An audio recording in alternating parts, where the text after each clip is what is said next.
he likes to They stand are in the amazing background. couple. This woman is a phenomenal powerhouse though, packed into a tiny little size. I love standing next to her and just seeing how much energy she produces. She challenges you for that. Now, I'll hand over to you to do the rest of the introduction and then we'll both applaud her onto stage. So, ladies and a few gentlemen in the room, I am absolutely not only honored but also grateful that this woman for years and years and years, the same as Veronica Tan, no matter where she is, she just takes the flights and comes to the summit.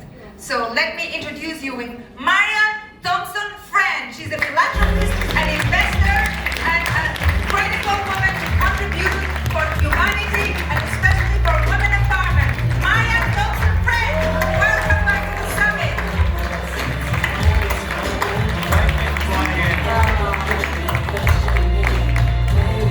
Thank you so much. Sing with me. Welcome to you. How's everyone doing today? Let me ask that again, because that was weak. Come on. How is everyone doing today? Woo! Much better. I am absolutely honored to hop over the ocean to be with each of you today because Mirela Sula does an incredible job of not just bringing women together, but she really does, and I am not just saying this because I speak at events all over the world. She takes the time to know you, find out what you need to make that next step up and to connect you with that next step. Not many people do that. She sees her success in lifting others up, and that comes from a genuine heart. And what I love about it is that she pairs that genuine heart with a for-profit model. And that is what I want to talk to you all about today, because when people ask me what I am, they like to say, oh, she's a philanthropist. And I say, no, I'm a humanitarian. Because today, in the 21st century, if you want to make an impact, you can't just screw the world over here and then wash the blood off your hands over there and say, oh, aren't I a nice person? That's the way people have done it forever. But if we take the time to understand our personal impact, that is when you create true legacy. And as I've said, that each time that I speak at one of these global women events and with women around the world, right now, every single one of you has more power than kings and queens and presidents and prime ministers have ever had before. The thing that many of you are looking at right now on your phone that you're texting, say hi. I'm teasing. But when you're looking at your phone, that gives you the opportunity to have more data and have your voice heard in ways people could not when they were leaders. That is so much more power than kings, queens, presidents. And the question that we have to ask ourselves as women is, what are we going to do with that? Because we're not just our grandmothers who wish, oh, I wish I could do this. I wish I could vote. I wish I could have opportunity. We have opportunity. We have education. We are able to own property. We're able to invest. And you know what that means? We are able to move the dial. We are able to shape this world. So we have to think together, how are we making that global impact? Because make no doubt about it, the question isn't whether you're making the impact or not. The question is, are we taking the personal responsibility for the fact that we're making impact? You go and you buy something that's produced by slave labor, well, you're supporting slavery. You go and you buy something that's supporting a local business, you're supporting a local business. Now, most of us understand that, but let me magnify that for you. And this is a story that I tell every time I talk about this topic because it's very powerful and very real. When I was a little girl, I remember coming home, and my father, he was CEO of 7-Eleven, and he would bring home all his homework, and I would look at these stacks and stacks of files, and I'd look in there and I see he had a list of countries from all over the world on one side, and on the other side he had a list of just numbers. And some things were like 15 cents, 25 cents, some were $7, some were $20. And I said, what is this about? He said, my shareholders want me to manufacture something. And they say it needs to be $7.50. So I'm going to go down here and see who's doing that. And I said, being a little kid, well, why don't you just do the $7.50, that they approved, but go down the list and find out who's asking for 15 cents or 25 cents. And make everybody happy. And I'll never forget, my father stood in front of me, he got on his knees, and he looked me eye to eye, and he said, thank you for reminding me what my real job in this world is. And I never thought about that until I was a teenager. And I remember being in my room, listening to my music, doing what teenagers do, And my father came in, he did two things. One, he threw a book on the bed, The Lexus and the Olive Tree by Thomas Friedman. And he said, everyone in your generation younger needs to read this book because this is the world you're inheriting. And that was my introduction to globalization. He was 100% right, more than he ever dreamed. But the other thing he did is he said, remember when you challenged me to do that? I did do that. And it's somewhere in South America, I can't remember where, but he told me that he invested that money, paid them the pre-approved $7.50. People had roads, clinics, schools, not a dime was charity. That is what I'm talking about. He uplifted a whole community because he took upon himself the recognition that how he was using his money could lift a whole community. Now, a lot of times when people sit behind a desk and they have CEO on their forehead, they think, and my father was doing amazing things. He worked with the Jerry Lewis Telethon. He really cared. He was a philanthropist in every way. But when he sat behind the desk, he forgot, wait a minute. I'm not making decisions just about manufacturing something. I'm making a decision about lives, about communities. Now I'm going to share something with you about another friend of mine, Lawrence Bloom. He lived here in London. He was the main person that if someone called the UN and wanted advice on how to help for-profits meet the Sustainable Development Goals, who should they talk to? He was the one they direct them to. And he came up with a concept of creating a hotel. And the hotel, he said, in the hotel industry, oh, let me get my art. Oh, it's made in China, ship it in. Oh, if it was in Tulum, let me just ship in the eggs from Mexico City. Oh, and they weren't thinking about it. He said, no, if we change it around and we say it would cost less for this hotel to source its eggs right next door and invest in setting up this little Mayan family so they can produce the eggs, and they become the first anchor and buyer. And then they start growing it, suddenly that Mayan family is uplifted. And instead of going and just buying things that are slave labor made en masse, let me just go to the markets and buy the things that the Maya are manufacturing or making by hand and hang them in the hotel. And he went down the whole list of everything, and he found out if you do this, then that one hotel could uplift the economy of an entire area. These two examples are things that women right now need to be asking ourselves. Because if all we do is business as usual, the way, yes, historically men did it, then what was the point of a female revelation? What is the unique voice that we can bring in? Are we really impacting families? Are we really impacting women that don't have a voice? Right now, I'm very proud of the fact that one of my nonprofits, the Women's Institute, we were able to work, and so those of you that at the Global Women's Summit last year got to hear Emmanuel Jal, incredibly young man, and we were able to work with his nonprofit called Law Africa to get 160 Sudanese refugees out of the war zone. Sorry, 160 families out of the war zone. His work is incredible. But the problem is, most people stop there. But we have to look at a whole system. Think of your body. You have blood running through your system, you have your lungs, you have all these different systems that keep you alive. Society is like that. We are made of ecosystems, we're made of sociological systems, we're made of economic systems, and they're all interrelated. And then you magnify that by the fact that we are living in a globalized society where we are so intimately interconnected, interdependent with each other. We have to navigate with that understanding. So now we're working with Baroness Cindy Verma and Lord Andrew Stone and Emmanuel Jal and others to be able to set up what we're calling an African Breadbasket Project. And with that, we plan to invest in those refugees, farms, and businesses wherever they end up. Because just getting people out is only half of it. The for-profit takes it the rest of the way. Now, many of you are comfortable with creating a business plan. So what I'm inviting you to do here today is take a look at how you create the for-profit business plan. Then ask yourself, is there any way in which I designed this that is affecting lives directly? Is there any way I'm defining this that is impacting? How can I take responsibility for those things? And how will my making this choice instead of that choice? I'm not talking about losing money. I'm talking about thinking about your impact and how you're spending the money you were already going to spend as a business. Because your hat as a humanitarian, which means one who loves the world, one who loves humanity, is twofold.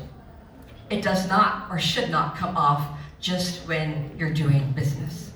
So Mirela asked me to be here today to talk about, what it means to have a global impact. And the reason is because many of us are going around in our lives just enjoying it, as we should, but we're not thinking about what we do that shapes the world around us. And that's what I'd like you to do today. For one thing, if you all stand up, please stand up. Stand up, feel your body. Each of you has had a journey. Each of you has had a journey of challenges. Each of you has had a journey of hope. Each of you has had a journey of fear. Each of you has had a journey of overcoming it. Each of you has had a door that has been opened. Each of you has had a door that not only was opened, but someone said, come in, someone said, help up. Feel in yourself the strength that it has taken for you to be able to make that journey. Close your eyes for a brief moment, if you would. Who opened that door for you? Who lifted you up? Feel the relief and the hope and energy you had when a mentor said, you have something. You have something. You can do this. Maybe it was a teacher. Maybe it was a parent. Maybe it was a complete stranger. Maybe it was a boss. Now feel in your heart that power, that energy, that drive that lifted you up. That's never left. How can you harness that? How can you use that to be a force in this world? You can open your eyes now. Who are you not to be a force in this world? Now I want you to ask yourselves, where is your power? Your power comes from that which no one else has. Your uniqueness, your journey, what you felt. Now I'm going to ask, you can sit down now. I'm going to ask a couple of you at random to come on up. Yeah, will you come up for a second? Sorry, I didn't know you didn't know what you're doing. Can you tell me your name? My name is Joy. Joy, that's a beautiful name. Beautiful. Joy, tell me, what is your passion? What came to mind right now is just being underwater. Being underwater. And why is that your passion? What is your literal passion in life? Literally, that is. That is your passion. Sorry, I'm a free diver and a spearfisher, and I take photos underwater. That is beautiful. Now that is a badass thing to do. So let's give her applause here. So when you started doing that, when you first did it, what captivated you? Just the ability that I can sustain myself through spearfishing. What is the thing in that you would most want to communicate to people? That you can do anything you want in this world if you have a passion for it. It doesn't make any sense. You can still do it, and it'll make sense later. It all comes together. And is that what you do professionally? Yes. So I lead people on these retreats and adventures so that they can come and experience it with me. And usually the people who come really enjoy it. Incredible. So what I'm going to ask you now, and when we're trying to talk to people and communicate, and you're going to talk about global impact, tell me right now, what are the two things that your life experiences could convey to people? That even if you could be at the worst, your bottom is your best, and the worse that it can become is the more that you would grow from. All of the experiences eventually make sense, and it becomes your why. So no matter what you've gone through, you come through the other side. Even the things that you're experiencing now, there's another side to that. And you're going to keep evolving and keep growing, and it doesn't need to make any sense. I love that. Trust your inner voice, know what actually speaks. Now, here's the question. Now that we have women from all over the world, people from and you've done what many women in here are struggling to do, which is to connect their passion and a message that connects them with the world with what they do professionally. So first of all, that is a huge achievement. Not many people figure that out, so I honor you for that.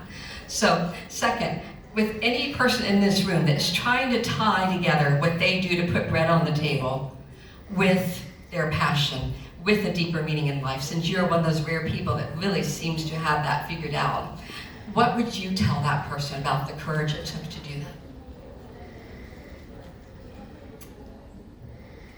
it's like a calling. So once you hear something, if you ignore that voice that says, hey, maybe you should try this, try not to ignore that voice. Go for it. Just go for it and do it anyways. Even if it seems like you don't know how you're going to get it done, even though you don't think you have enough money, even if you think that you can make an excuse. If you feel like there's a thing that's nudging you that you really, really, really haven't explored in yourself, go and figure out a way to go do that. Whether it's jumping into the ocean, whether it's taking your trip to Bali, or whether it's going and sky jumping. I've gone skydiving, so I get the feeling. All right, thank you so much, Joy. I appreciate it. Thank you for Joy. All right, so let's have a gentleman on here. You, sir, will you come up? So I know that's a unique thing to follow, spear fishing. So can you tell us a little bit about what you do? My name's Jeff. I run a VC fund based in the UK, and we back fantastic entrepreneurs. You'll hear about that a bit more later. So can you tell us, why did you choose to do that? Where did the passion come from for it? The passion for me basically was to help people build companies from the bottom up. And so every day I walk into work, I meet extraordinary founders. A lot of them are women, and we fund them. It's as simple as that. And we want them to try and achieve their their dreams, make money for themselves, and have a great life. Thank you, thank you. Another wonderful example, thank you. The reason I want to highlight two different people of totally different walks of life is because if you understand what it takes to link your personal passion with your impact in this world. One of them is doing something that will make people aware of the environment, the oceans, the health, and what we need. One of them is lifting people just like you up. When you understand your place in the sociological, ecological, environmental ecosystem, then you can be a force. Think of each of those things as pulling power behind you and lifting you up. You ignore one of them, your voice loses power. Link your power with your passion, with your impact. Because to do less is to not have a voice that can change this world. So, as I leave you today, the last thing I want to do is announce some of the things that we're doing. The Menacing Institute, we have had initiatives. We've been able to save $55 million worth of food from going into landfills in the United States. We're now bringing that program here to the UK. Thank you. We'll be working.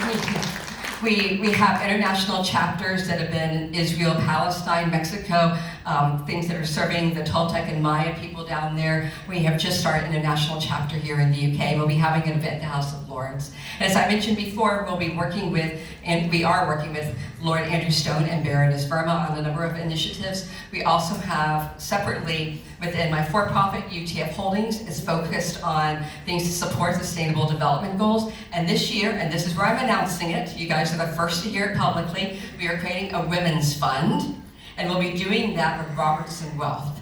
And what we're going to be doing is investing in funds that support women businesses, but we're also going to be stratifying it. So at the base level, we're working with a wonderful lady by the name of Rasa Michelle. She has the Rasa Michelle Trust. And in the countries that she supports in Africa, if you make an investment of $2,000 to $6,000, it's like giving someone $1 million here. So we're going to have that, but at the top, we will have companies that people really want to get in, whether it's tech, whether it's health, et cetera, et cetera. So we're going to be trying to lump it all together so that all of you can come up and be a part of what we do. Thank you so much.